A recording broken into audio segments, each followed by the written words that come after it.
दरबार में मुल्ला नसीरुद्दीन की हंसी ने सबको हिला दिया। सीधी सी कहानी से शुरू करते हैं। एक छोटा सा शहर था। उसके बीचों बीच एक बड़ा सा महल था, जहां के राजा अपनी प्रजा का ध्यान रखते थे। उसी महल के दरबार में हर हफ्ते न्याय होता, परामर्श होता और कभी कभी मनोरंजन भी चलता। दरबार में लोग अपने अपने मसलों को लेकर आते। जमीन के झगड़े, करकर्ज के सवाल, कोई प्यार प्रेम की कथा सुनाने आता, तो कोई व्यापारी अपने माल की शिकायत लेकर आता। दरबार के मध्यवर्ती स्थान पर राजा का सिंहासन था। उसके पास वजीर, न्यायाधीश और कुछ गणमान्य लोग बैठे रहते। हर किसी के बीच में अक्सर एक नोटिसेबल शख्सियत रहती, मुल्ला नसीरुद्दीन। मुल्ला नसीरुद्दीन छोटे कद के, चेहरे पर एक शांत मुस्कान और आंखों में शरारत की चमक लिए हुए थे। लोग कहते थे कि मुल्ला बेवकूफ है, क्योंकि वे अक्सर अजीब बातें करते, सवाल उल्टा पुल्टा करते और अक्सर हास्य के ऐसे ठहाकों से माहौल बदल देते कि गंभीर सख्त लोग भी हंसते रह जाते। पर मुल्ला की बुद्धि किसी से कम नहीं थी। उनकी बुद्धि ऐसी थी कि वह सीधे सादे सवालों में से असली समस्या निकाल लेते और उसे हल कर देते थे। पर हल इस अंदाज में कि सुनने वालों को उसे स्वीकार करने में कोई आपत्ति न हो। एक दिन दरबार में एक बड़ा सा विवाद आया। शहर के एक हिस्से में पुराने समय से चली आ रही एक बावड़ी थी। गांव वालों के अनुसार वो कुएं से भी पुरानी थी और उसी बावड़ी के पास एक विशाल पीपल का पेड़ था। पीपल का पेड़ लोगों के लिए छाव और धार्मिक पवित्रता दोनों का संकेत था। लेकिन कुछ दिनों से ये पेड़ गिरे पत्तों और फैलती जड़ों के कारण मठ मंदिर के दीवारों में दरारें डाल रहा था। मठ के अधीक्षक ने राजा के दरबार में शिकायत की कि पेड़ की जड़ें मंदिर की नींव को नुकसान पहुंचा रही हैं, इसलिए उसे काटा जाना चाहिए। दूसरी तरफ गांव के बुजुर्ग और बच्चे पीपल को पवित्र मानते थे। उनके अनुसार उस पेड़ पर देवी देवताओं की शक्ति बसती थी और पेड़ काटना पाप होगा। मामला धार्मिक आस्था बन गया और सामाजिक शिष्टाचार बनाम सुरक्षा तर्क के बीच फंस गया। राजा ने अपने वजीरों से पूछा। मंत्री बोले कि कानून के अनुसार यदि पेड़ किसी सार्वजनिक संपत्ति या संरचना को खतरे में डालता है तो ऐसे पेड़ हटाए जा सकते हैं, पर धार्मिक आस्था का भी सम्मान करना चाहिए। न्यायाधीश ने अनेक कागजात पढ़े, पर निर्णय में ठोस हल नहीं निकला। तभी दरबार की दहलीज पर मुल्ला प्रवेश करते हैं। हाथ में एक छोटी थैली, चेहरे पर वही मीठी सी हंसी। अब क्या हुआ? राजा ने पूछा। ये पेड़ काटे या न काटे, दोनों तरफ के तर्क गंभीर है। मुल्ला ने आंखें उठाकर पीपल की ओर देखा, फिर मठ के अधीक्षक की ओर, फिर गांव वालों की ओर। कुछ देर चुप रहने के बाद उन्होंने अपनी थैली खोली और उसमें से एक छोटा सा आईना निकाला। दरबार वाले चौंक गए। आईना क्या समस्या का हल बना सकता है? मुल्ला ने आईने को राजा के सामने रखा और बोले, राजा सलामत। मैं प्रार्थना करता हूं कि मैं ऐसा हल बताओ जो न्याय भी करे और आस्था भी न तोड़े। फिर उन्होंने निर्देश दिए कि पीपल के पास एक जगह बनाई जाए जहां मंदिर की दीवार और पेड़ के बीच का गिरता हिस्सा दिखे। महाराज की आज्ञा मिली। पेड़ के पास जांच हुई और पाया गया कि वास्तव में पेड़ की कुछ जड़ें दीवार के पास बढ़ चुकी थी, पर मुख्य जड़ दीवार से सटी हुई नहीं थी। मुल्ला ने गांव वालों से विनम्रतापूर्वक कहा, आइए अब आप सब मिलकर इस आईने से ऐसे दीवार के टुकड़े देखें कि जिसे देखकर हमें समझ आ जाए कि दीवार को कितना खतरा है। गांव वाले और मतवासी आईने के सामने आए। मुल्ला ने आईना उठाकर दीवार की उस जगह पर रखा जहां दरारें थी। आईने में दीवार एकदम नजदीक और स्पष्ट दिखी। दरारें इतनी बड़ी नहीं थी जितनी डराया जा रहा था। मठ के अधीक्षक ने समस्या समझी। गांव वालों ने राहत की सांस ली और मुल्ला ने कहा, देखिए, दीवार में कुछ मरम्मत की जरूरत है, पर पेड़ को काटना जरूरी नहीं। हम पेड़ की सतह से मिलने वाली जड़ों की मरम्मत कर सकते हैं और दीवार को थोड़ा पीछे खींचकर उसे मजबूत कर देंगे। साथ ही पेड़ की जड़ों को नियंत्रित करने के लिए कुछ चक्र लगाए जाएंगे, जिससे दीवार और पेड़ दोनों बचेंगे। राजा ने ये सुझाव सुना और मुस्कुरा दिए। ये तो मध्य मार्ग था। धार्मिक आस्था का सम्मान भी हुआ और भवन की सुरक्षा भी। पर अधिक महत्वपूर्ण यह था कि मुल्ला ने एक अजीब उपकरण, आईना, से लोगों का डर कम किया और उन्हें असल खतरे का सही आकलन दिखाया। दरबार वालों ने उनकी समझदारी की तारीफ की और गांव वाले खुशी खुशी लौट गए। कुछ बच्चे पेड़ के नीचे खेलते रहे और मतवासी ने माला जपते हुए पेड़ के प्रति अपनी भक्ति जाहिर की। ये घटना थी जहां मुल्ला की हंसी नहीं आई, पर उनकी नाजुक समझदारी ने हल किया। पर असली मजा उसी दिन हुआ जब दरबार का एक बड़ा ही गंभीर मामला आया और उस पे मुल्ला की हंसी सबसे जोर से गूंजी। दरबार में उस दिन दो व्यापारी आए, अली और जफर। दोनों पुराने साथी थे, पर अब उन पर व्यापार का बड़ा झगड़ा छिड़ा हुआ था। दोनों के बीच एक नक्शा और उस पर एक हिस्सा था। दोनों का दावा था कि वो हिस्सा उनके दावे में आता है। नक्शे पर सीमाओं के चिन्ह अस्पष्ट थे। अली ने राजा से कहा, महाराज, ये हिस्सा मेरे पूर्वजों की जायदाद है। हमने वर्षों से उस खेत की सिंचाई की है, हमने उसे उपज दिया है। जफर ने कांधे उचकाए और कहा, नहीं महाराज, वो हिस्सा मेरे दादा से आया है और हमारे पास गवाह भी है। राजा ने कहा, तर्क दोनों पक्षों के हैं, पर जब गवाह और दस्तावेज विवादास्पद हों तो क्या करें? वजीर ने कानून की बात उठाई। न्यायाधीश ने मानचित्र व प्रमाण लिए, पर समाधान नहीं निकला। तब अचानक मुल्ला ने अपनी वही शरारत भरी मुस्कान के साथ कहा, मेरे पास एक सरल रास्ता है। सबने उनकी ओर देखा। मुल्ला ने जैसे ही कहा, आओ हम इस खेत की फसल की गिनती करते हैं, सबको अजीब लगा। खेत की फसल की गिनती करने से कौन सा दावे का हल निकलेगा? पर राजा ने मजाक में हां कह दी और मुल्ला अंगूठे पर चिट्ठी बांधकर दरबार से बाहर चले गए। 2 घंटे बाद वे लौटे। हाथ में कुछ कागज और छोटे छोटे लकड़ी के टुकड़े थे। उन्होंने लकड़ी के टुकड़ों से नक्शे पर एक सीमांकन बनाया, पर ऐसा सीमांकन नहीं जो नक्शे पर देखा जाता, बल्कि ऐसा सीमांकन जो खेत की उपज, मैनेजमेंट और मेहनत के हिसाब से बना था। मुल्ला ने कहा, मैंने खेत पर जाकर देखा कि अली ने खेत के एक हिस्से में 7 साल से नीम के पेड़ लगाए थे और जफर ने उसी हिस्से में 3 साल पहले दलहनी फसल लगाई थी। अगर हम खेत को केवल कागज के हिसाब से बांटें तो नहीं निकलेगा कौन सही है, पर अगर हम उस हिस्से की मेहनत, देखभाल और उसकी उपयोगिता हिसाब में लें तो निर्णय स्पष्ट हो जाएगा। वजीर ने पूछा, पर कैसे? मुल्ला ने कहा, देखिए महाराज, खेती में केवल जमीन मालिक की बात नहीं आती। जो व्यक्ति वहां निरत रहता है, जो पानी डालता है, जो फसल उगाकर बाजार में बेचता है, वे सब मेहनत का हिस्सा है। हमने लकड़ी के टुकड़ों से नक्शा बनाया और उस पर लिख दिया कि किन हिस्सों में कौन सी फसल लगी है, कौन सी पेड़ पौधे लगे हैं और किसने कितनी मेहनत की। वे बोले, यदि एक हिस्सा पिछले कई सालों से किसी के द्वारा उपयोग में है तो वो उपयोगकर्ता का दावा मजबूत होता है। जफर ने कहा, पर मेरे दादा का कागजी हक है। मुल्ला मुस्कुराए, कागजी हक अच्छी बात है, पर जनता के बीच उगने वाला भरोसा और लगन भी अहम है। देखिए, इस हिस्से में जो नीम के पेड़ हैं, वे सिर्फ इसलिए लगे क्योंकि अली ने वहां निरीक्षण किया, जल निकास किया और जमीन की रक्षा की। अंत में राजा ने मध्य मार्ग अपनाया। कागजी हक का सम्मान करते हुए असल उपयोगकर्ता को भी दायित्व सौंपा गया। वे जमीन का एक हिस्सा अली को देते, पर जफर को मुआवजा और सहोपयोग का विकल्प दिया गया ताकि दोनों के बीच संतुलन बना रहे। दरबार में यह निर्णय किसी तरह की सख्ती नहीं था, बल्कि एक समझदारी वाली विनम्रता थी। और लोग, विशेषकर जफर और अली, जिनका विवाद हल हुआ, उस दिन भी मुल्ला की मुस्कान का कारण नहीं समझ पाए।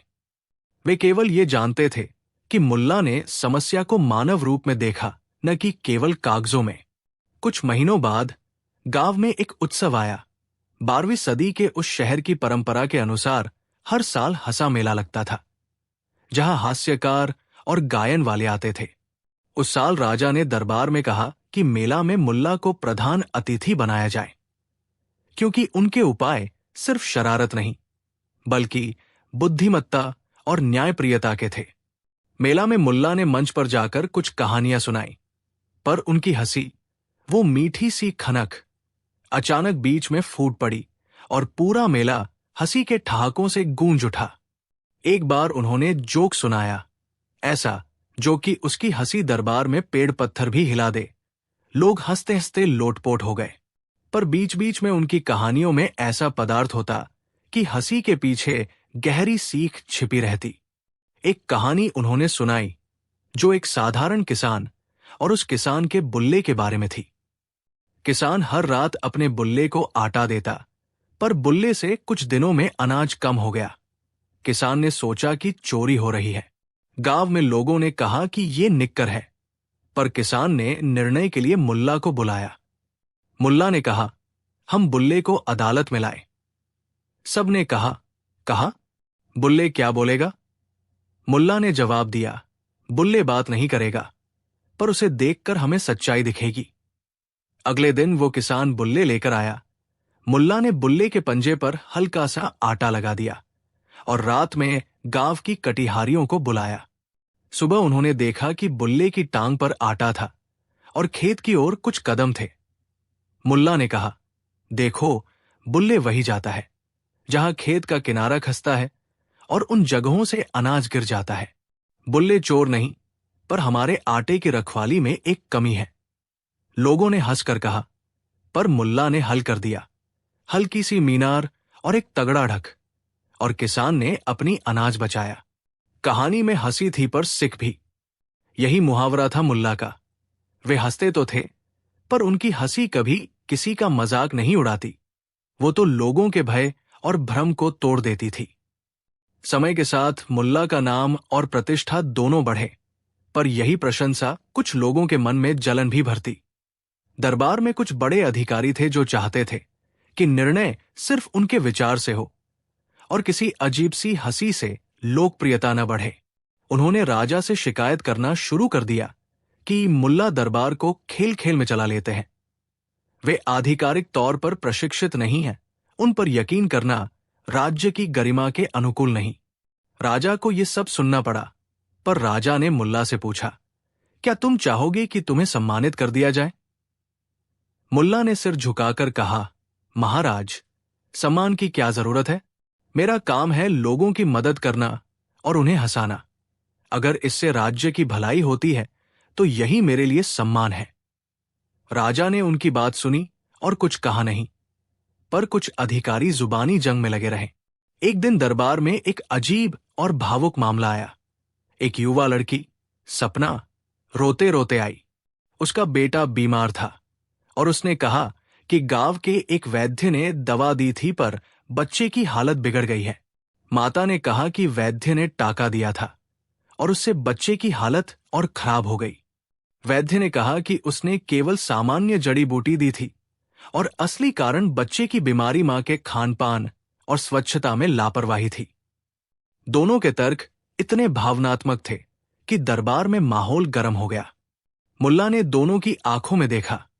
सपना की आंखों में मातृत्व का दर्द और वैद्य की आंखों में भय और आत्मरक्षा दोनों थे।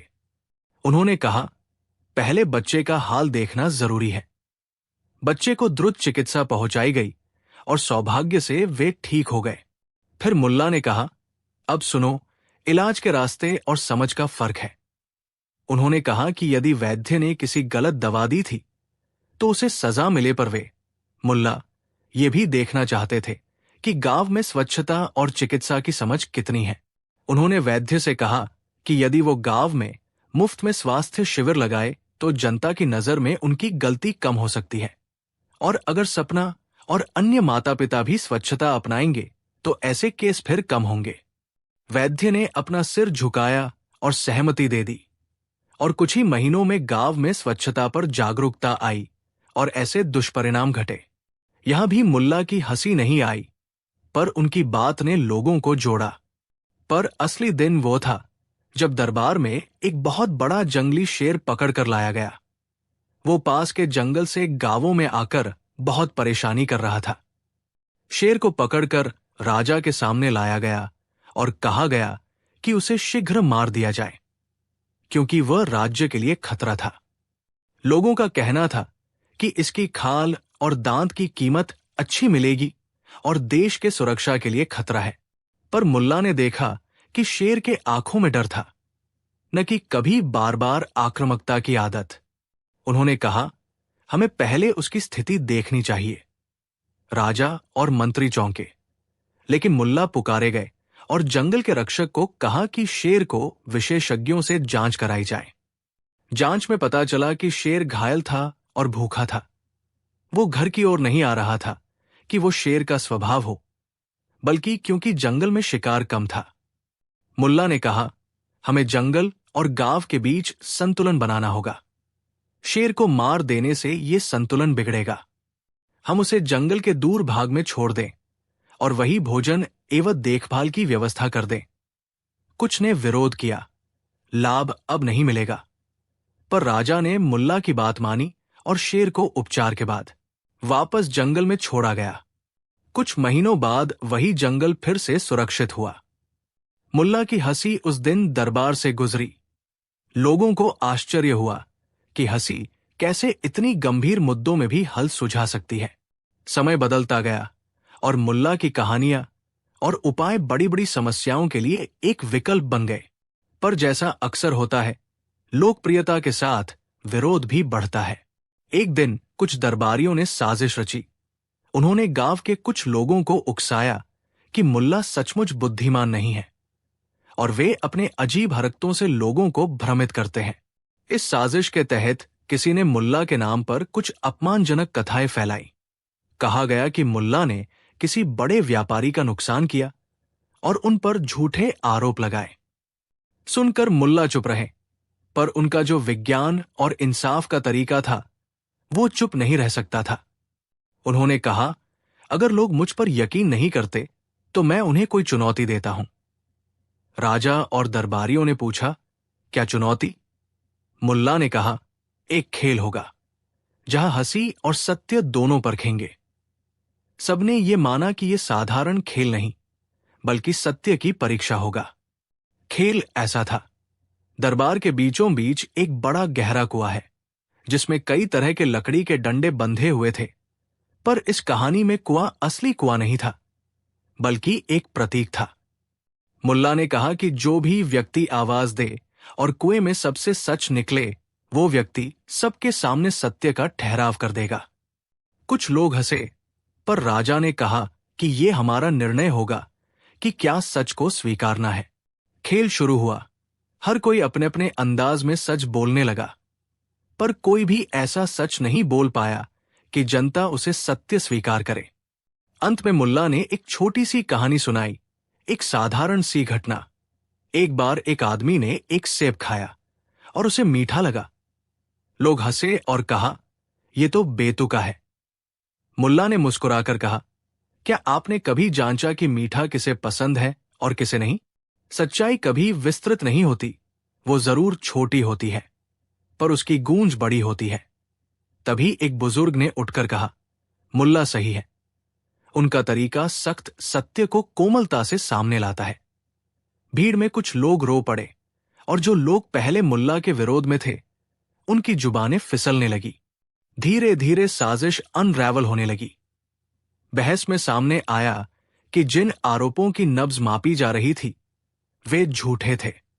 मुल्ला ने चुपचाप एक एक करके असली तथ्य पेश किए और साजिशकारियां बेनकाब हुई। राजा ने उन्हें दंडित किया और मुल्ला को फिर से दरबार में सम्मानित किया गया। पर मुल्ला ने सबको समझाया कि सजा का मकसद केवल दंड देना नहीं, बल्कि समाज में भरोसा बहाल करना भी है। वे बोले, हंसी सदा एक हथियार होती है, पर उसे कभी बंदूक की तरह इस्तेमाल न करो। वर्ष गुजरे, मुल्ला बूढ़े हो गए, पर उनकी लालसा थोड़ी भी कम नहीं हुई। उन्हीं की शरारतों में अब एक शांति और वयस्कता आ गई थी। एक दिन राजा बीमार पड़ गए। दरबार में मायूसी छा गई। राजा की बीमारी गंभीर थी और राज्य के कामकाज में भी व्यवधान आया। कई मंत्री घबराए। कहा गया कि अगर राजा नहीं संभले तो राज्य का कामकाज किस तरह चलेगा? मुल्ला ने कहा, हमें पहले राजा को हंसाना होगा। सब चौंक गए, पर कुछ ने कहा कि ये विद्रूप है, राजा की हालत में हंसी कैसे काम करेगी। मुल्ला ने कहा, हंसी सिर्फ खुशी नहीं है, ये दवा भी है। वे हंसी को कानों से सुनेंगे और दिल से महसूस करेंगे। मुल्ला हर दिन मनमोहक कहानियां लेकर राजा के पास जाते। कभी गांव की किसी बच्ची की शरारत, कभी एक दुकानदार की हिचक, और राजा धीरे धीरे स्वस्थ होने लगे। कुछ महीनों में राजा ने पूर्णतः अपना स्वास्थ्य वापस पा लिया। उस दिन राजा ने जनता के समक्ष कहा, मुल्ला ने मुझे सिर्फ हंसाया ही नहीं, उन्होंने मुझे जीवन की सरलता दिखाई। पूरा राज्य खुश हुआ और मुल्ला को भगवान की तरह नहीं तो एक प्यारे बुजुर्ग की तरह सम्मान मिला। कहानी का आखिरी अध्याय किसी महान घटना में खत्म नहीं होता, वो एक छोटी सी मुलायम सी बात में खत्म होता है। एक शाम मुल्ला दरबार के बाहर बैठे थे। पास में वही पुराना पीपल, वही बावड़ी की ओर का इलाका। कुछ बच्चे उनके आसपास आए और बोले, मुल्ला दादा, आप इतनी हंसी कैसे करते हैं? क्या आप कभी डरते नहीं? मुल्ला ने बच्चों को देखा, आंखों में एक अस्पष्ट चमक आई और बोले, बच्चों, डर तो हम सबको आता है, पर जो लोग डर में फंसकर जीते हैं वे भयभीत जीवन बिताते हैं। हंसी एक तरीका है भय को बाहर निकालने का। जब तुम किसी बात का सामना हंसी के साथ करोगे तो वो बात बड़ी नहीं लगेगी। और हंसी प्यार की तरह है, जितनी बांटोगे उतनी बढ़ेगी। बच्चों ने पूछा, क्या आप हमें कोई नसीहत देंगे? मुल्ला ने हल्की सी हंसी के साथ कहा, बस 2 बातें। 1, सच्चाई से दोस्ती करो, झूठ से हमेशा दूरी रखो।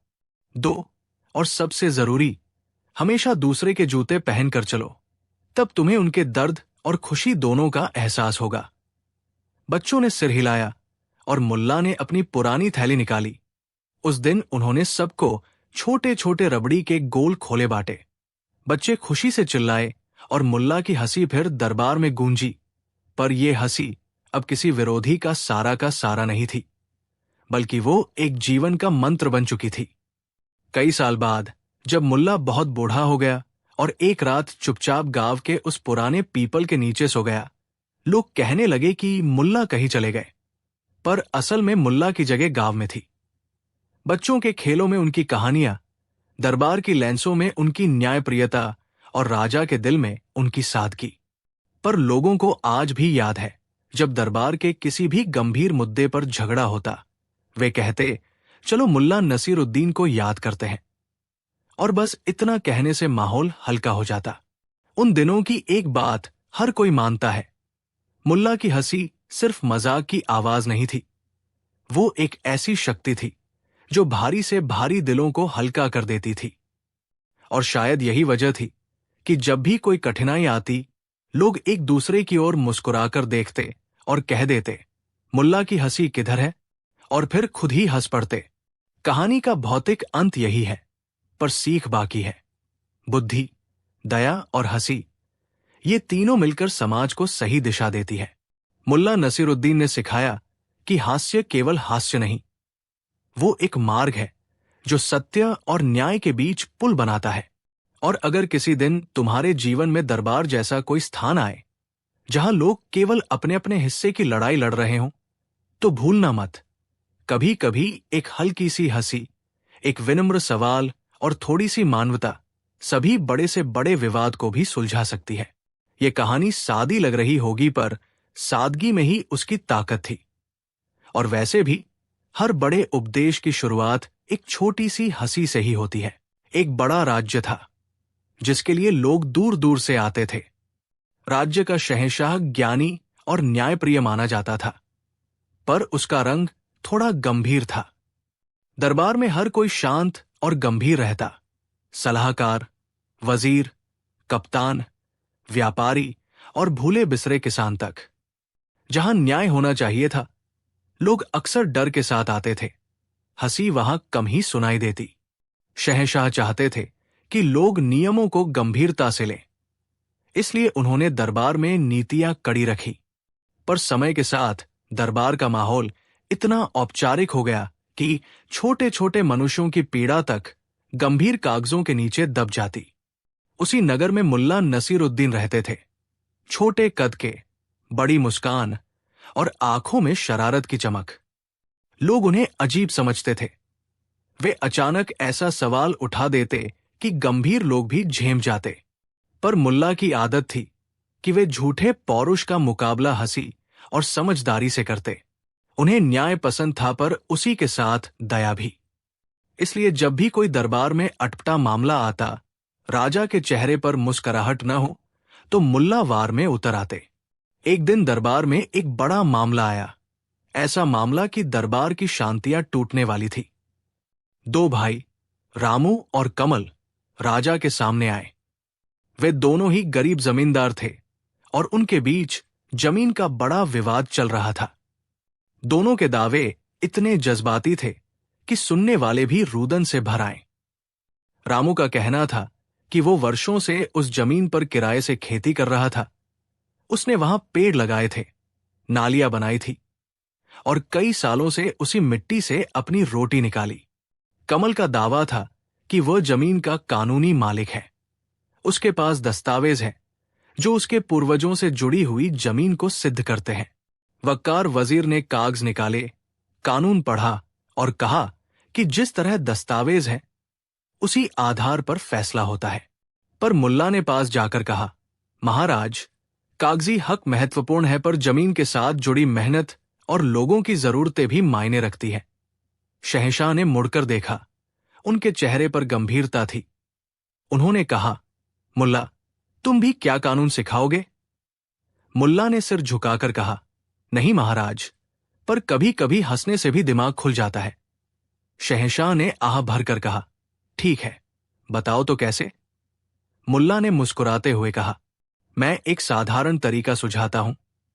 जो जमीन इस गांव के लोगों के लिए सबसे ज्यादा उपयोगी और न्यायपूर्ण है, वही इस पर रहेगा और इसका फैसला गांव वाले मिलकर करेंगे। वजीर चौंका।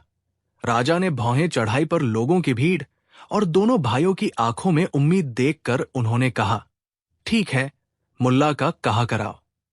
मुल्ला ने गांव के सभी लोगों को बुलाया और उनसे पूछा कि जमीन पर किसने सबसे ज्यादा काम किया, किसकी उपज सबसे ज्यादा बढ़ी और किसकी वजह से गांव की भलाई हुई। लोगों ने बताया कि रामू ने वहां पानी निकासी व्यवस्थित की, रास्ता सुधारा और कई सालों से वहां से सबकी आपूर्ति होती थी। कमल ने कहा कि उसका दादा ही मालिक था, पर हाल के वर्ष में कमल गांव में कम ही रहता था और ज्यादातर समय शहर में व्यापार संभालता था।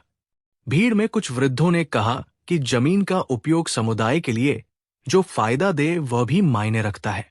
मुल्ला ने फैसला सुझाव दिया, जमीन का एक हिस्सा कानूनी मालिक कमल को दिया जाए, पर खेती और उपयोग की जिम्मेदारी रामू को दी जाए। साथ ही अगर कमल कभी जमीन पर उपयोग करना चाहे तो गांव के लोगों की सहमति लेनी होगी और वे उचित मुआवजा देंगे। राजा ने यह मध्य मार्ग देखा और संतोष जताया, पर यही वो मोड़ था जहां कुछ दरबारियों को यह अजीब लगा। उन्होंने सोचा कि मुल्ला का तरीका किसी तरह के खेल जैसा है और इससे कानून की गरिमा घटेगी। वे शहंशाह के पास जाकर शिकायत करने लगे, हे महाराज, मुल्ला अदालत का मजाक उड़ा रहे हैं। उन्होंने कागजों को तवज्जो नहीं दी। शहंशाह ने सोचा कि मामला गंभीर है। उन्होंने मुल्ला को दरबार में बुलाने का निर्णय किया और आज का सारा दरबार भरा हुआ था। वजीर, न्यायाधीश, सैनिक और आम लोग सब ये देखना चाहते थे कि ये मसला कैसे सुलझेगा। मुल्ला दरबार में आए। उनकी थैली में वही पुराना आईना और एक छोटा सा बर्तन था। लोगों ने सोचा कि ये अब कोई जादू टोना होगा। शहंशाह गंभीर स्वर में बोले, मुल्ला, तुम्हें दरबार के नियमों का सम्मान करना चाहिए। क्या तुम ये कहते हो कि कानून को हंसी में बदलना ठीक है? मुल्ला ने कुछ देर चुप रहकर कहा, महाराज, मैं कानून की अवमानना नहीं कर रहा। मैं सिर्फ वो रास्ता दिखा रहा हूं जिससे न्याय सभी तक पहुंचे। शहंशाह ने थिरकते हुए कहा, तुमने लोगों के बीच फैसला करवा दिया। क्या यह तुम्हारी योग्यता थी? मुल्ला ने एक छोटे से ठाके के साथ कहा, महाराज, योग्यता तो आपके दरबार के दस्तावेजों की ही है। मेरी योग्यता बस इतनी कि मैं लोगों को उनकी बात कहने देता हूं। यह सुनकर कुछ तमतमाए, पर शहंशाह ने कहा, ठीक है, चलो एक सवाल करते हैं, कल सुबह तुम दरबार में फिर आना और बता देना कि तुम क्या सुझाव दोगे। और मुल्ला को आज्ञा दी गई। अगली सुबह जब मुल्ला आए तो दरबार की दीवारों पर एक बड़ा बोर्ड रखा गया था जिसमें लिखा था, किसी भी प्रकार की हंसी या मजाक जो राज्य की गरिमा को चोट पहुंचाए वो दोषनीय होगा। शहंशाह ने आंखों में ठहराव लिए कहा, देखो मुल्ला, आज तुम पर सारे दरबार की निगाहें, एक गलत चाल तुम पर भारी पड़ेगी।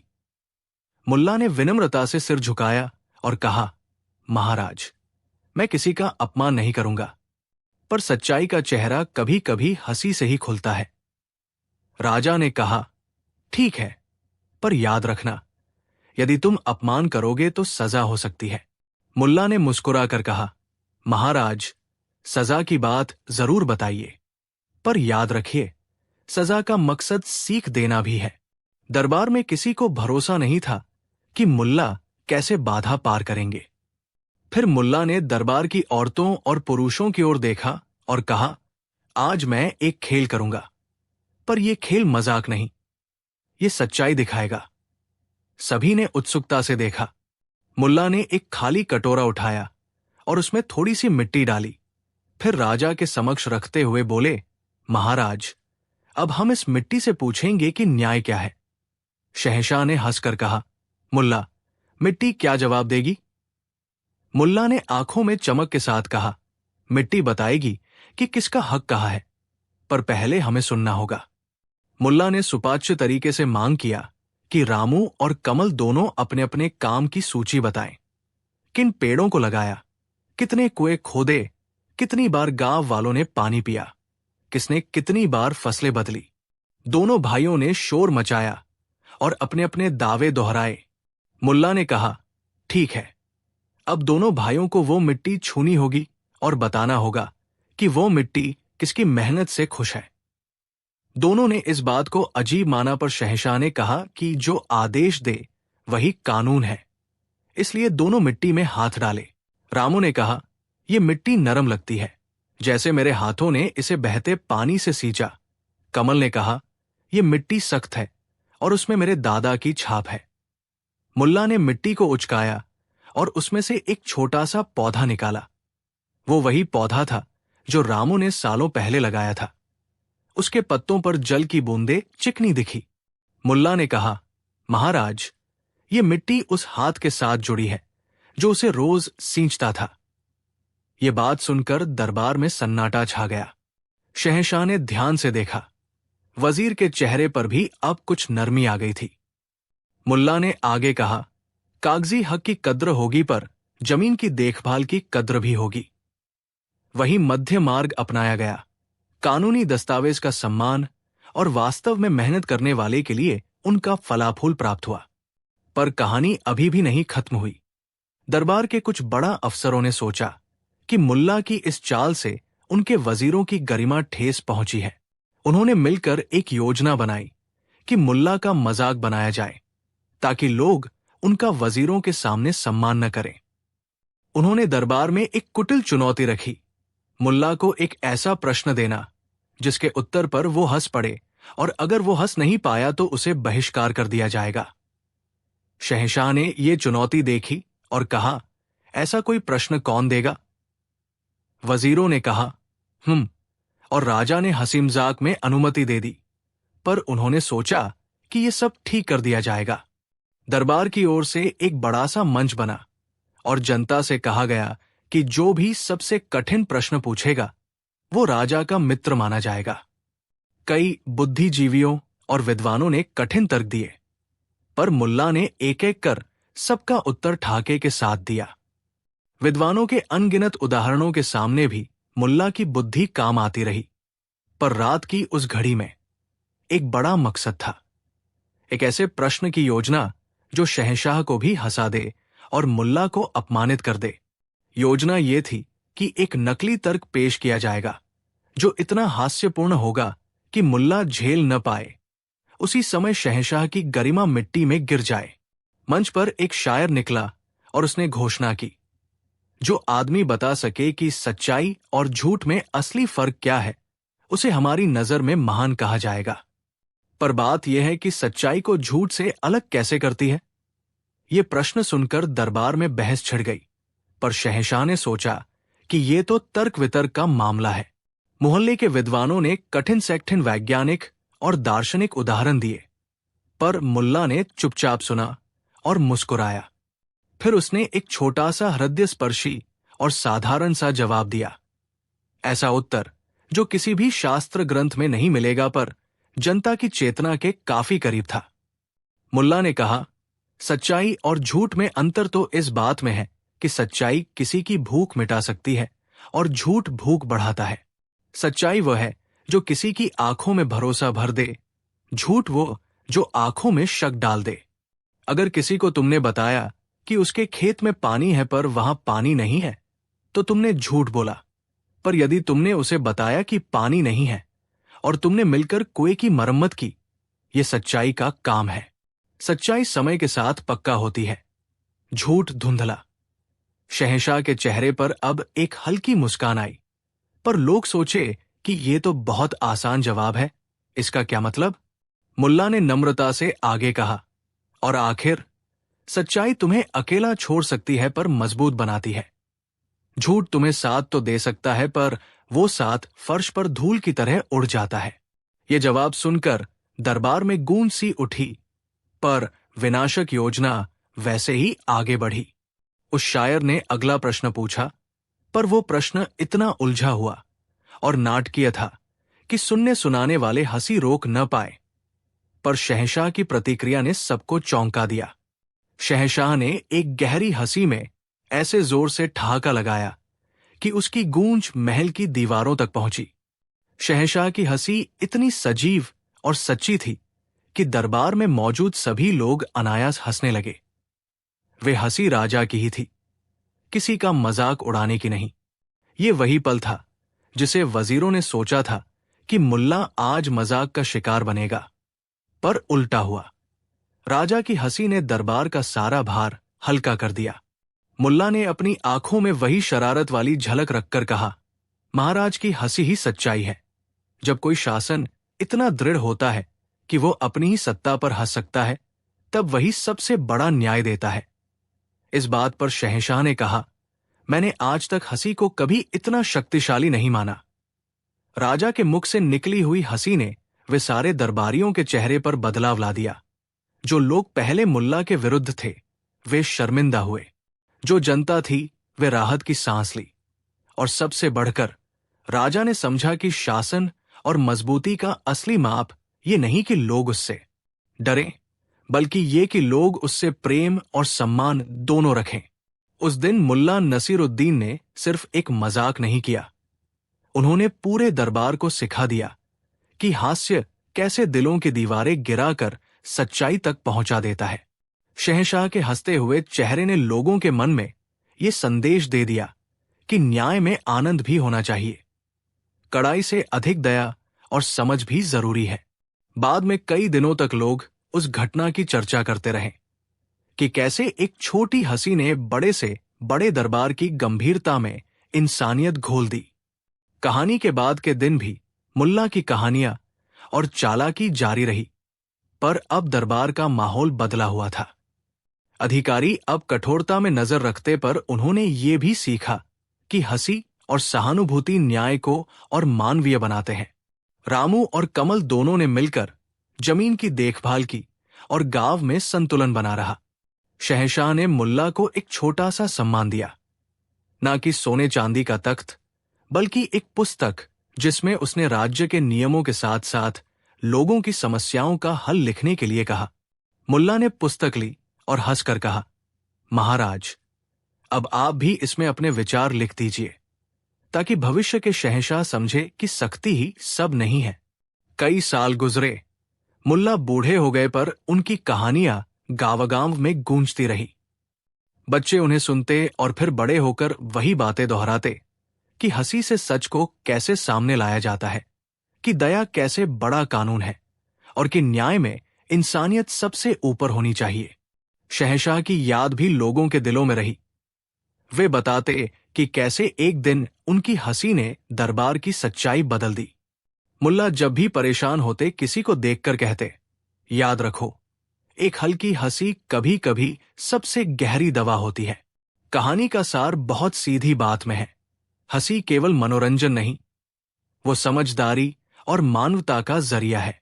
मुल्ला नसीरुद्दीन ने जो मजाक दरबार में किया, वो किसी का मजाक उड़ाना नहीं था। वो एक आईना था जो लोगों के सामने उनकी असलता दिखा दिया। शहंशाह की हंसी ने ये सिद्ध कर दिया कि सर्वोच्च शक्ति भी मानवीय हो सकती है। और सबसे महत्वपूर्ण सीख ये है कि न्याय तभी पूरा होता है जब कानूनी कागजों के साथ साथ मानवीय संवेदनाएं भी साथ हो। तभी समाज में सच्चा सुख और स्थिरता आती है। इस तरह सीधी कहानी ने अपना अंत पाया, पर इससे मिलने वाली शिक्षा हर दिल में जिंदा रहेगी। प्यार, दया और एक हल्की सी हंसी, बस इन्हीं में समाज का असली खजाना छिपा है। एक बड़ा साम्राज्य था जहां का नाम दूर दूर तक फैला था, अकबर का राज्य। अकबर न सिर्फ शक्तिशाली शहंशाह था, बल्कि न्यायप्रिय और समझदार भी माना जाता था। उनका दरबार मशहूर था। बुद्धिमान मंत्री, विद्वान, सैनिक और कलाकार सब वहां आते थे। पर उस दरबार की एक खासियत यह भी थी कि जहां पर गंभीरता थी, वहीं पर कभी कभी विवाद और जंजाल भी उभर आते थे।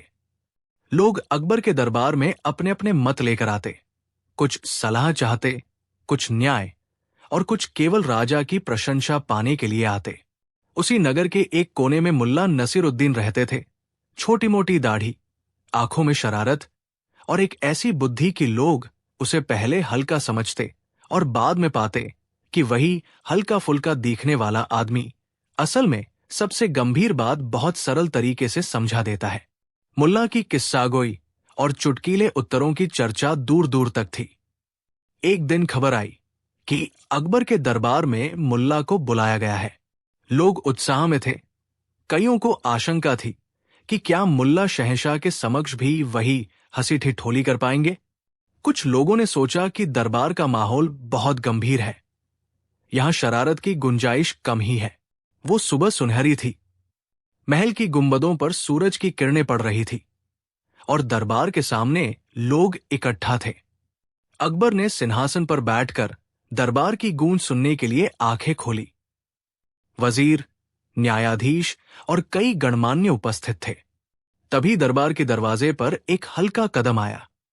मुल्ला नसीरुद्दीन अपनी पुरानी थैली लिए, हल्की मुस्कान लिए दरबार में दाखिल हुए। सभी की नजरें उन पर टिक गई। कुछ लोग हंसी रोक न पाए, पर कुछ गंभीर चेहरों में जिज्ञासा उभर आई।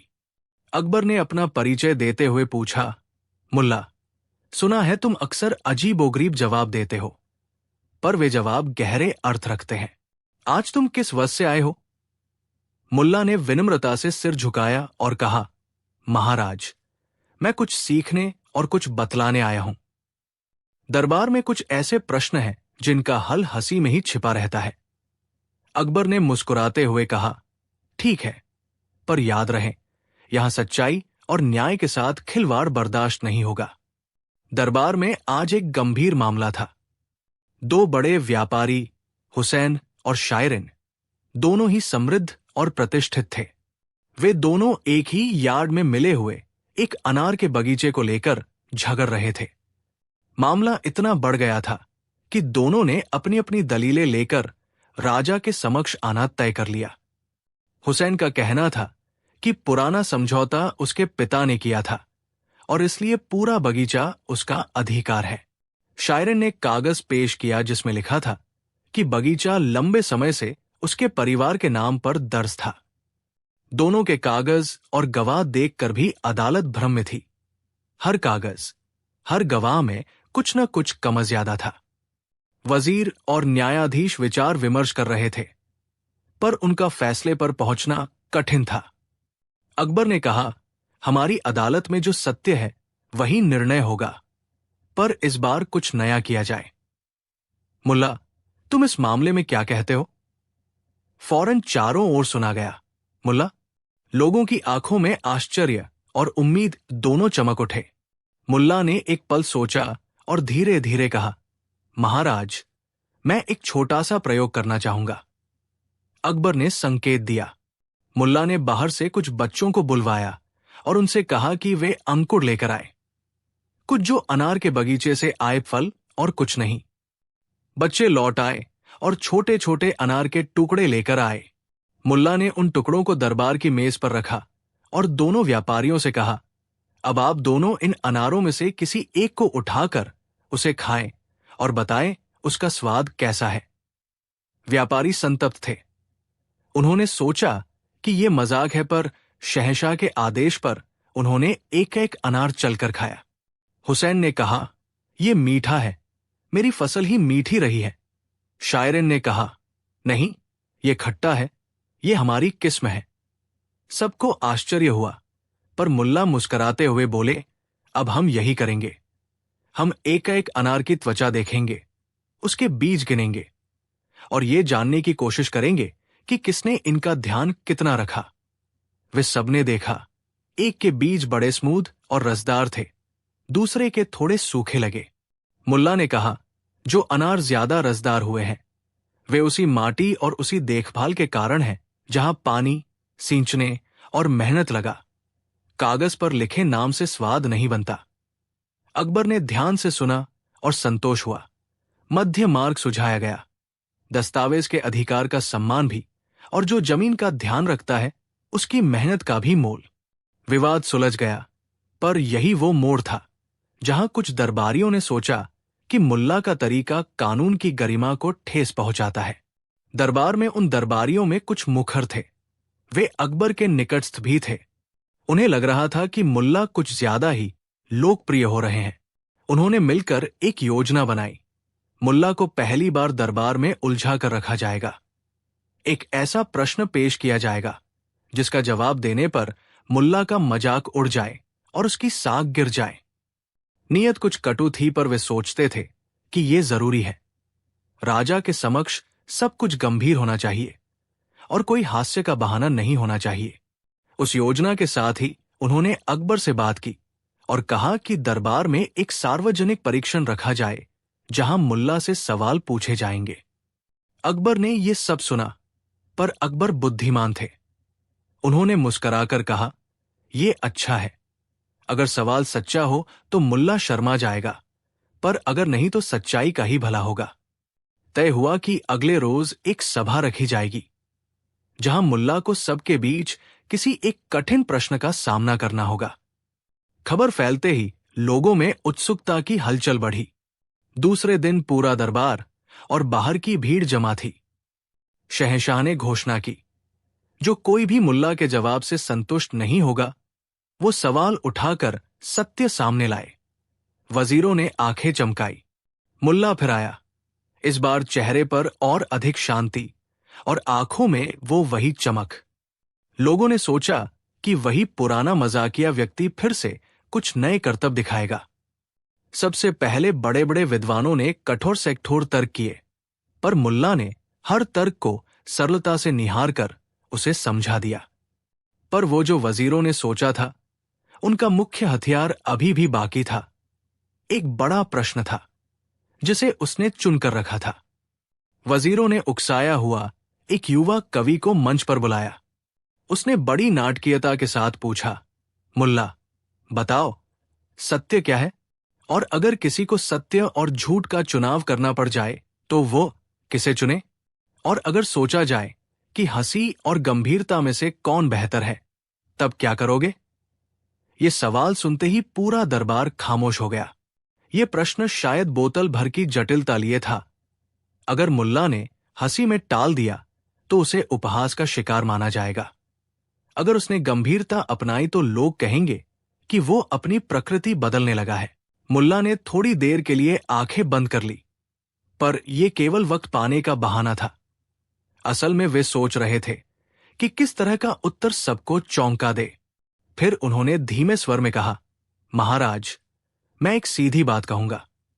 सच्चाई और झूठ का फर्क इस बात में है कि सच्चाई तुम्हारे रोटी के साथ साथ तुम्हारे मन को भी तृप्त कर दे, पर झूठ केवल एक दिन का सुख देकर कल की परेशानियां बढ़ा दे। और हंसी और गंभीरता दोनों की जरूरत है। लोग सोचने लगे, ये तो सामान्य बात लग रही थी, तभी मुल्ला ने एक कदम आगे बढ़ाकर कहा, पर महाराज, मैं इसे और आसान तरीके से समझाता हूं। अगर आप चाहें तो मैं एक प्रयोग करूं। अकबर ने हाथ हिलाकर कहा, होगा। मुल्ला ने दरबार के एक बूढ़े सैनिक को बुलाया, जिसका नाम छोटू था। छोटू मैदान में आया और मुल्ला ने उससे कहा कि वो 3 चीजें लेकर आए। एक छोटी कटोरी पानी, एक रोटी का टुकड़ा और एक खिलौना घोड़ा। छोटू ने लाकर रख दी। मुल्ला ने कहा, अब मैं 3 लोगों को बुलाऊंगा। पहला वो जो सत्य बोलता है, दूसरा वो जो झूठ बोलता है, और तीसरा वह जो हंसी और गंभीरता दोनों में संतुलित है। दरबार में हल्की सी हंसी उठी, पर मुल्ला की आंखों में गंभीरता थी। उन्होंने 3 लोगों को चुना, एक गरीब माली, एक तेज तर्रार व्यापारी और एक हंसमुख बाजारिया। माली को पानी और रोटी दी गई। वो खुश होकर बैठ गया। व्यापारी को एक थैली सोने के सिक्के देने का नाटक किया गया, पर असल में वो कुछ खाली हाथ था। वो दिखावा कर रहा था कि उसके पास सब कुछ है। बाजारिया के हाथ में खिलौना घोड़ा था। वो बच्चों को हंसाने का काम करता था। मुल्ला ने कहा, अब मैं हर एक से पूछता हूं, बताओ तुम किस चीज को अधिक मूल्य देते हो, पानी, सोना या हंसी? माली ने कहा, पानी और रोटी, बिना इससे जीवन नहीं चलता। व्यापारी ने बड़े गर्व से कहा, सोना, यही मंजिल है। बाजारिया हंसकर बोला, हंसी, जो दिल में मिठास लाती है। मुल्ला ने मुस्कुरा कर कहा, अब मैं यही उम्मीद करता हूं कि तुम्हारे कार्य भी तुम्हारे शब्दों जैसा हो। माली ने मेहनत से बागों को सींचा। व्यापारी ने केवल दिखावा किया, पर असल में नीच कार्य किए। और बाजारिया ने लोगों को हंसाकर उनका दुखा हल्का किया। मुल्ला ने कहा, देखा, जिसने पानी और रोटी को चुना, उसने असल में अपने कृत्यों से लोगों का काम किया। जिसने सोना चुना, वो दिखावा करने में लगा रहा, और जिसने हंसी को चुना, उसने लोगों के मन हल्के किए। ये सुनकर दरबार में लोगों के चेहरे पर समझ झलक उठा, पर प्रश्न का उत्तर अभी भी बाकी था। क्या सत्य या झूठ? मुल्ला ने धीरे से कहा, सत्य वो है जो किसी की भूख मिटा दे, और हंसी वो है जो किसी के कमरे का अंधेरा मिटा दे। इसलिए दोनों जरूरी है, पर सच्चाई का आधार रहा तो हंसी टिकेगी। ये सुनकर कई लोगों की आंखों में आंसू आ गए, क्योंकि ये बात सरल पर सटीक थी। पर वजीरों की चाल अभी भी अधूरी थी। उन्होंने एक और जाल बिछाया। एक नकली गवाह लेकर आए, जो मुल्ला को बेनकाब करने के लिए तुरंत ही झूठ बोले। गवाह ने दावा किया कि मुल्ला ने कोई धन पाई की थी, और वो बड़ी चालाकी से लोगों को गुमराह कर रहा था। वहां कुछ हलचल हुई। लोग उहापों में पड़ गए। अकबर ने अपना सिर उठाया और कहा, मुल्ला, क्या यह सच है? मुल्ला ने न जाने कितनी अनगिनत बार देखा होगा कि झूठ किस तरह सायों जैसा फैला रहता है, पर इस बार उन्होंने सहजता से जवाब दिया, महाराज, अगर कोई साबित करे कि मैंने झूठ बोला है, मुझे दंड स्वीकार्य है, पर अगर उस जो ने ये बात कहते समय झूठ कहा, तो उसे भी दंड मिलना चाहिए। अकबर ने वजीर से पूछा कि क्या वो गवाह सत्य बोल रहा है। वजीर ने आंखें झटक दी, और तब अकबर ने आदेश दिया कि गवाह के पास जाओ और उसकी आंखों में देखो कि क्या उसकी जुबान सच बोल रही है। कुछ बुजुर्गों ने कहा कि आंखों की भाषा झूठ नहीं बताती। गवाह को आमने सामने रखा गया। वो कांप रहा था। अकबर ने शांत स्वर में कहा, अगर तुम सच बोल रहे हो तो अपना हाथ उठाओ। गवाह ने झिझक कर हाथ उठाया, और उसी क्षण कुछ लोगों ने उसके चेहरे पर झूठ की निशानियां देखी। उसकी आंखें टकटकी में बसी नहीं थी। वो लगातार अपने हाथ पैर हिला रहा था। अकबर ने तब कहा, यह निर्णय हमारे पास है, पर जो झूठ बोलेगा उसे सच सामने करना हमारा काम है। और गवाह के झूठ का पर्दाफाश हो गया। पूरे दरबार में तालियां बजी, और वजीरों की चाल फेल हो गई। मुल्ला ने न केवल झूठ की पड़ताल की, बल्कि ये भी दिखाया कि हंसी का उपयोग सत्य को सामने लाने में कितनी उपकारी होती है। वो दिन एक मोड़ बन गया। दरबार में अब लोगों ने सीखा कि कठोर निर्णय लेने से पहले मन की नाजुकता समझनी चाहिए। अकबर ने कहा, हमें न्याय के साथ दया और हास्य भी अपनाना होगा, क्योंकि हास्य दिलों की बेड़ियां देशा कर देता है। जो हंसी दूसरों का अपमान न करे, वो सबसे बड़ी दवा है। मुल्ला ने सिर झुकाकर कहा, महाराज, अगर राजा का दिल हंस सकता है तो उसकी जनता भी उसके साथ हंस सकती है। और जहां लोग राजा से डरते हैं पर प्यार नहीं करते, वहां शासन का आधार कमजोर होता है। इस घटना के बाद मुल्ला की प्रसिद्धि और बढ़ गई, पर साथ ही लोगों ने यह भी देखा कि उसका चतुराई कभी किसी को नीचा दिखाने के लिए नहीं थी, वो प्रेरणा देने वाली थी। कई लोगों ने अपने घरों में समस्याओं का हल उसी तरह निकालना शुरू किया। पहले समझना, फिर निहायत कर न्याय देना। अकबर ने भी मुल्ला को एक व्यक्तिगत टोपी भेंट की, नहीं कि बड़ा सम्मान पत्र, पर एक छोटी सी टोपी जिस पर लिखा था, सत्य के साथ हास्य। इस उपहार का अर्थ यही था कि शासन में सच्चाई और हंसी दोनों का स्थान होना चाहिए। समाप्ति में यह कहने लायक है कि उस दिन मुल्ला का चतुर जवाब केवल दरबार को चौंकाने के लिए नहीं था, उसने लोगों के हृदय में एक नया पाठ पढ़ाया कि न्याय में दया, सत्य में सहनशीलता और नियमों में मानवीयता की जरूरत होती है। जहां भी लोग अकबर के दरबार और मुल्ला की कहानियों का जिक्र करते हैं, वे वही सीख याद दिलाते हैं कि एक बुद्धिमान राष्ट्र वह है जहां हंसी और न्याय साथ साथ चले, और जहां सत्ता का मतलब डर नहीं बल्कि सम्मान होता है। और इस तरह अकबर के दरबार में मुल्ला नसीरुद्दीन का वह चतुर जवाब सबको चौंका गया, पर सबको सिख भी गया।